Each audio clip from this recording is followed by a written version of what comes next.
ఈ పాలిటిక్స్ ఒకటి గమనిస్తున్నాము ఇంట్రెస్టింగ్. మరి రిజల్ట్ వచ్చాక కానీ మనం దీన్ని ఫైనల్ చెక్ చేసుకోవచ్చు. సార్ సార్ బ్రిక్స్కి మోడీ షాక్, ఇజ్రాయెల్పై సాఫ్ట్, ఇరాన్ రియాక్షన్. బ్రిక్స్ దేశాల సహాయ విదేశాంగ మంత్రుల సమావేశం భారతదేశంలో జరిగింది ఢిల్లీలో. మీకు తెలుసు ఇప్పుడు మనమే బ్రిక్స్ వాస్తవానికి మనం అధ్యక్ష స్థానంలో ఉన్నాము. ఇప్పటివరకు ఆ సమావేశాలు జరపడం లేదు. గతసారి 2024లో 25లో జరిగిన బ్రిక్స్ సమావేశాల్లో అమెరికా దురాక్రమణను వీటన్నిటిని కూడా ఖండిస్తూ వాళ్ళు మాట్లాడారు.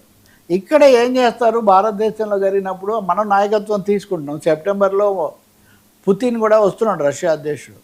నిన్న చాలా ఆశ్చర్యకరంగా వాళ్ళు ఒక ముసాయిదా ప్రకటన చేయాలి కదా, బ్రిక్స్ ప్రకటన ఒకటి తయారు చేశారు యుద్ధం మీద, అలాగే శాంతి కావాలని.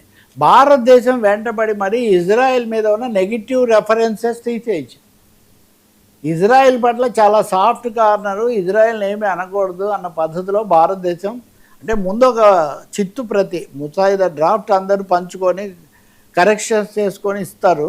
భారతదేశం చాలా పాలస్తీనా, ఇజ్రాయెల్, గాజా వీటి గురించిన ప్రస్తావనలు చాలా శుతిమెత్తగా, అసలు ఇజ్రాయెల్కి ఏమి నొప్పి కలగకుండా ఇండియా ఇజ్రాయెల్తో ఉంది అని ఒక స్పష్టమైన సంకేతం ఇచ్చే విధంగా భారతదేశం వ్యవహరించింది.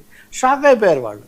మీరు మొన్న ఒప్పుకున్న తీర్మానంలో ఉంది కదా, అందులో ఉన్నది కూడా మళ్ళీ 25లో ఒప్పుకున్నది కూడా 26కి ఎందుకంటే భారతదేశం మీద ఇజ్రాయెల్, అమెరికా చాలా విపరీతమైన ఒత్తిడి తెస్తున్నట్టుగా కనిపిస్తుంది. రెండవది, ఇజ్రాయెల్ పాలస్తీనా ఏర్పడినప్పుడు కుదిరిన ఒప్పందం ప్రకారం ఈస్ట్ జెరూసలేం, తూర్పు జెరూసలేం పాలస్తీనాకు రాజధాని అవ్వాలి. దాన్ని కానివ్వదు ఇజ్రాయెల్. దానివల్ల ఈ సంక్షోభానికి సగం కారణం. కానీ భారతదేశం ఈస్ట్ జెరూసలేం, తూర్పు జెరూసలేం అన్న ప్రస్తావన లేకుండా చేసింది దాంట్లో. సో వీటన్నిటి ద్వారా భారతదేశం యొక్క పాత్ర సరిగా లేదు. వాళ్ళు అర్ధమనస్కంగానే, హాఫ్ హార్టెడ్గానే చేస్తున్నారు. వాళ్ళు అమెరికా ఇజ్రాయెల్తోనే ఉన్నారు అని బ్రిక్స్ కూటమిలో ఒక మెసేజ్ వెళ్ళింది. మళ్ళీ మే 11, 14 మధ్యలో విదేశాంగ మంత్రుల పూర్తి సమావేశం జరిగి ప్రకటన వెలువడుతుంది. ఆ తర్వాత శిఖరాగ్ర సమావేశం అధినేతలతో జరుగుతుంది. అది ఎలా ఉంటుంది అనేది ఒకటి చూడాలి. ఇంకా మూడోది ఇందాక మనం మాట్లాడింది, ఇప్పుడు ఆ యుద్ధానికి సంబంధించి అంతర్జాతీయంగా వస్తున్నటువంటి పరిణామాలు, ఇరాన్ దీని మీద ఎలా రియాక్ట్ అవుతుంది అనేది ఒకటి.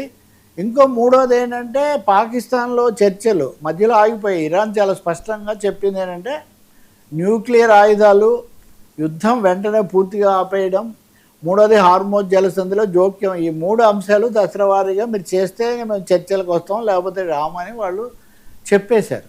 అందువల్ల పాకిస్తాన్లో ఆ చర్చలు కూడా ప్రతిష్టంభనలో పడ్డాయి. ఇరాన్, అమెరికా కూడా ఒక లాంగ్ టర్మ్ వార్కు, దీర్ఘకాల యుద్ధానికి సిద్ధపడ్డారని. ఇప్పుడు అమెరికా నావికాధికారిని మనం తీశారు, నౌకాదళ అధికారిని. ఏమని ఆయన, ట్రంప్ గారు ఇంత ఖరీదైన నౌకలు ఎల్లకాలం భరించలేము, మనం కూడా ఇరాన్ వాళ్ళలాగా లో కాస్ట్ వార్, తక్కువ ఖర్చుతో చిన్న చిన్న పడవలతో చేద్దామని ప్రతిపాదించాడు. అందుకని ఆయన పీకేశారు. ఎందుకంటే పెద్ద పెద్ద నౌకలు భారీగా కొని అవినీతి చేస్తేనే యుద్ధ పరిశ్రమ నడుస్తుంది. సో అనేక డైమెన్షన్స్లో ఇరాన్ ఎలా ముగుస్తుంది అనేది ఒక పెద్ద సమస్యగా ఉంది. ఇవన్నీ భారతదేశం మీద మనం ఇందాక మొదట్లో చర్చించినట్టుగా ఇప్పటికే మన పెట్రోలు, మన ఆర్థిక వ్యవస్థ, మన రూపాయి 23 పైసలకు పోవడం, మనం అనేక దెబ్బలు తింటున్నాం.